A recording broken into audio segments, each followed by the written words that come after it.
Verbs, infinitives, ing forms, etc. What do you love to do? I love swimming. Good. Swimming is very good for your health. I like playing tennis even. I love to learn English. Some people are not interested in learning English. In the conversation, we come across many verb forms in infinitive and ing form. Here are the example sentences. What do you love to do? I love swimming. Swimming is very good for your health. I love to learn English. Some people are not interested in learning English. In the first sentence, the verb form used is infinitive. In the second sentence, ing form of the verb swim is used like a noun, object of the verb. In the third sentence, the word swimming plays the role of a noun and hence called a gerund. In the fourth sentence, to learn is an infinitive and learning English is the object of a preposition. Definition. Verbs in English have following basic parts. Base form, with or without to. ing form, gerund. The infinitive is the base of a verb and it is a kind of noun with certain features of the verb. The gerund is that form of the verb which ends in ing and has the force of a noun and a verb. It is a verbal noun. Usage. The infinitive and the gerund are alike in being used as nouns while still retaining the power that a verb has of governing another noun or pronoun in the objective case. In many sentences, we may use either of them without any special difference in meaning. Let us look at a few example sentences. The time of singing of the birds has come. Gerund. When he could no longer bear it, he picked Jabra up and patting his head, got him to fall asleep in his lap. Participles and infinitive used. Is the moon shining? Present participle. You can earn a lot of money by working hard. Present participle. He locked the door to keep everyone out. Infinitive used with to. Here are some more examples. Teach me to swim. Teach me swimming. This making of the plan is in hand. The middle station of life seems to be the most advantageously situated for the gaining of wisdom. He can speak 5 languages.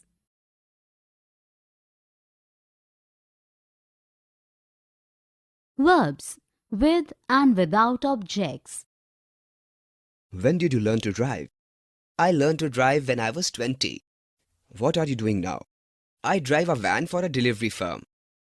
How much do they charge you? They charge me rupees 1250 for 3 hours.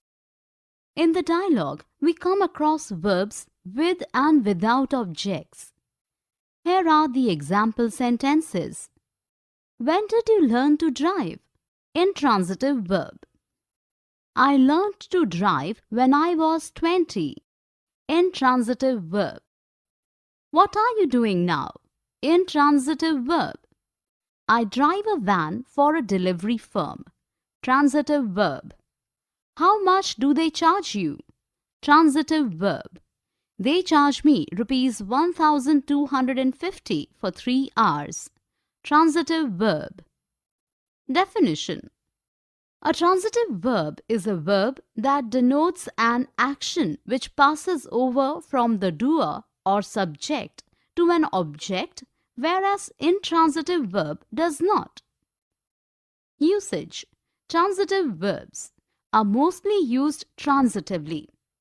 Take a single object except give, ask, offer, promise, tell, etc. Like broke, burnt, stop, and open are sometimes used as intransitive. We don't need a preposition after these verbs. Intransitive verbs are commonly used intransitively. Become transitive when it is used in causative sense. Become transitive by having a preposition added to them. Note, some verbs, for example, come, go, fall, die, sleep, lie, denote actions which cannot be done to anything. They can, therefore, never be used transitively. If the subject and the object both refer to the same person, the verb is said to be used reflexively. Let us look at a few examples. The ants fought the wasps. Fought used transitively.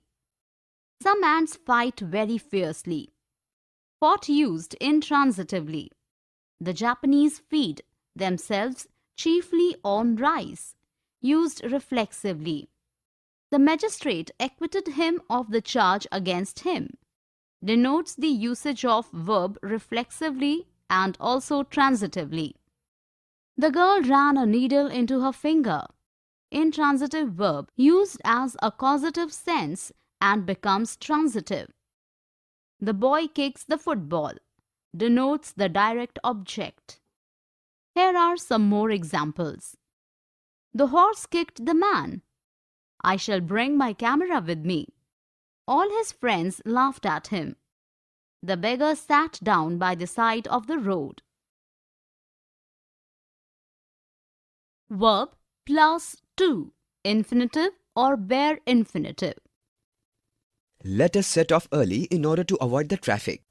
Remember to turn the lights out. Yes, I do. Do you know where we are going to meet Mr. Azhar? How can I forget? He is a man to be admired. Certainly he is. We must reach his office at 9 today.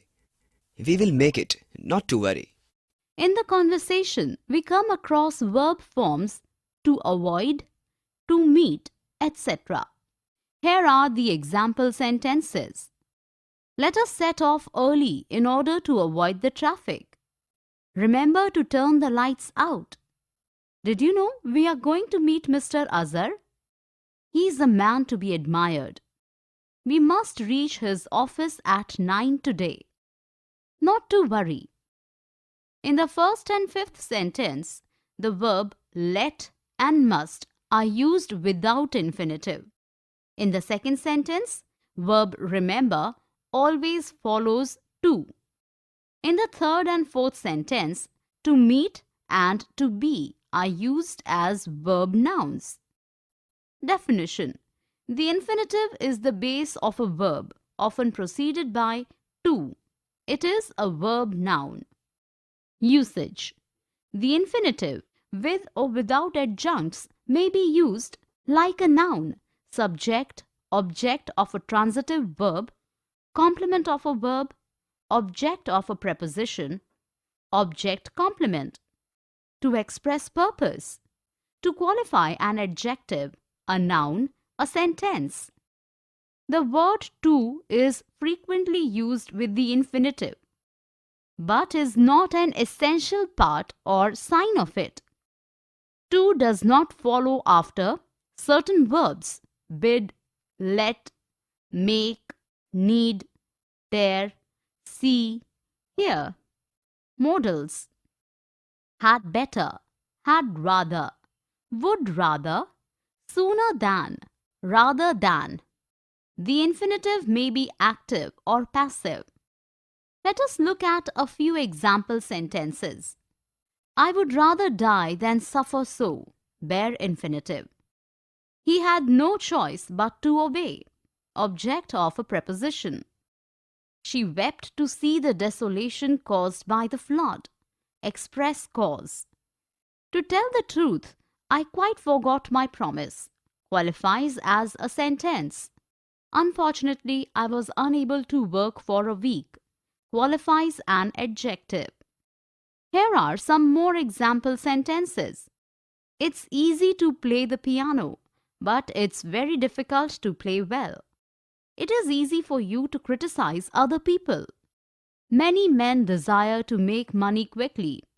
She was annoyed by her failure to answer the question correctly. Verb plus ing. I like reading novels. Reading is my favorite pastime. Just now I heard someone playing a piano. Probably it is coming from the next door. I shall complete this novel later. In the above conversation, we come across some function words with ing form. These are gerund and present participle. Here are the example sentences. I like reading novels. Reading is my favorite pastime. Just now I heard someone playing a piano.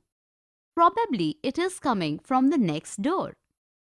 In the first and second sentence, reading is formed from the verb read by adding ing and does the work of a noun. In the third sentence, it is qualifying the noun and plays the role of an adjective. In the last sentence, it denotes the incomplete action. Definition: a gerund is that form of the verb which ends in ing and has the force of a noun and a verb. If it has the force of an adjective and a verb, then it is present participle. Usage: gerund may be used as a subject of a verb, object of a transitive verb, object of a preposition, complement of a verb, and absolutely, and carefully distinguished as both the gerund and present participle end in ing, as an ordinary noun with the before it and of after it. We can use either the possessive case or objective case of nouns and pronouns before gerunds. Present participle is used to represent an action as going on or incomplete or imperfect. Let us look at a few examples. Seeing is believing, gerund used as a subject.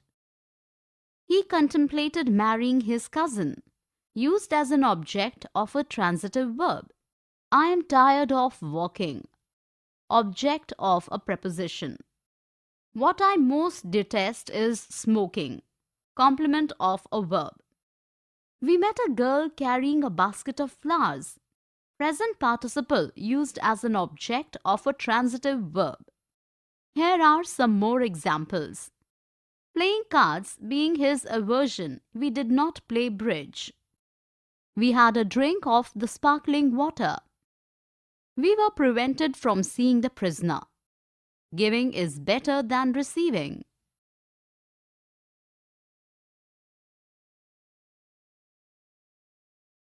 Verb plus WH clause. Where are you going for your holidays? India, that's where we are going for our holiday. How long are you going to stay over there? About 2 weeks. What I want you to do is to go to Agra and witness the beauty of the Taj Mahal and also meet my cousin to give him a message from me. Will you do that? I will definitely do it for you. In the conversation, we come across words that start with WH. Here are the examples. Where are you going for your holiday? India, that's where we are going for our holidays. How long are you going to stay over there? What I want you to do is to go to Agra and witness the beauty of the Taj Mahal and also meet my cousin to give him a message from me. In the first and third sentence, WH clause is used in a question. In the second sentence, WH word has followed is. In the last sentence, WH clause is used as a subject in a statement. Definition: WH words are what, when, where, who, which, why, and how. We start a subordinate clause with WH words. Usage: WH clauses can function as subjects, objects, or complements. We use clauses with a WH word in a WH questions. After verbs of thinking, saying. After is. We can often put the what clause either at the beginning or the end of the sentence. Let us look at a few examples. What you need most is a good rest. It is used as a subject of a verb. She couldn't remember who he was. Used after a verb of thinking. He tried to explain how the accident had happened. Used after the verb of saying. We tried to tell them what they should do. Always takes a direct object when used with tell. Here are some more examples. She won't admit what she had done. Can anyone suggest where to go for lunch? John wondered what was going to happen next. Who ate all the pies? Have, get something done, want something done, etc. Do you think the contractor will have installed the windows? Yes, he will have installed the windows by tomorrow. When are you planning to get the grass cut? We were thinking of getting gardener to cut the grass. Can't you get someone to get the job done? In the conversation, Mr. Murali and Mr. Thomas talking about someone doing something for them which they asked them to do. Here are the example sentences. Yes, he will have installed the windows by tomorrow. When are you planning to get the grass cut? We were thinking of getting the gardener to cut the grass. Can't you get someone to get the job done? In the first and second sentence, the speaker is laying emphasis on the process rather who performs it. In the third and last sentence, the stress is on who will do the action. Definition. Verb have, get something done emphasizes the process rather than who performs it. Verb pattern have plus object plus infinitive without to emphasize someone, underlined to do something. Usage. We use get or have followed by an object plus past participle to say somebody arranges for something to be done. Get comes when we say that the person referred to in the subject does something themselves and have focuses on the result of the action. Won't have or not get is used if we want to say that we won't allow something to happen to someone or something. Need, prefer, want and would like followed by an object plus past participle is used to say that we need something to be done. To be is not used with an ing form. Here, feel, see and watch followed by an object plus past participle is used to talk about hearing something happens. After feel, the object is often a reflexive pronoun. Let us look at a few examples. I'll have the house cleaned by the time you get home. Have is used to focus on the result of the action. Be careful washing those glasses. I don't want them to be broken. Is equal to be plus past participle to show similar meaning. I felt myself thrown forward, a reflexive pronoun after feel. I had my eyes tested. Someone test my eyes. Here are some more examples. I'd like my car to be serviced, please. I won't have him spoken to like that. We had the car delivered to the airport. While I was in Singapore, I had got my eyes tested.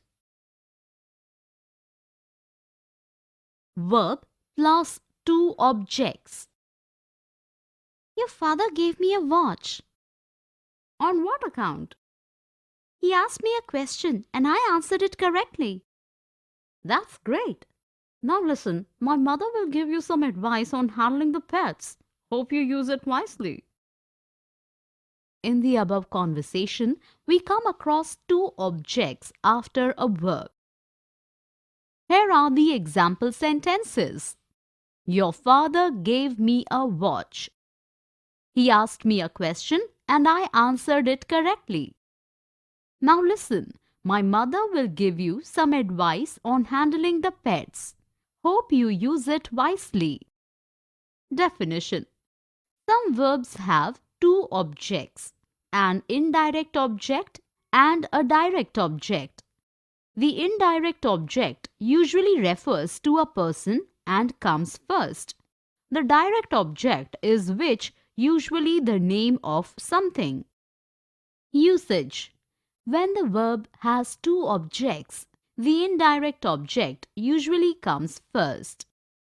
We use a prepositional phrase with to or for with an indirect object. In this case, direct object is followed by a prepositional phrase. If the indirect object is a long phrase, we normally use to or for. If the indirect object is a pronoun, we normally use the noun plus verb plus noun pattern. Let us look at a few examples. They have written her a postcard. My wife sent an email to me. He cooked a delicious meal for all his friends. Their mother read them another story. In the first sentence, the verb follows the indirect object first as it is a pronoun. In the second sentence, a prepositional phrase is used with a direct object. In the third sentence, a prepositional phrase for is used with a direct object. In the last sentence, since the indirect object is a pronoun, the pattern noun plus verb plus noun is used. Here are some more example sentences. We kept something to eat and drink for all the people who arrived late. They sent Christmas cards to all their customers. They booked a table for me at the restaurant. Raj brought some flowers for his mother.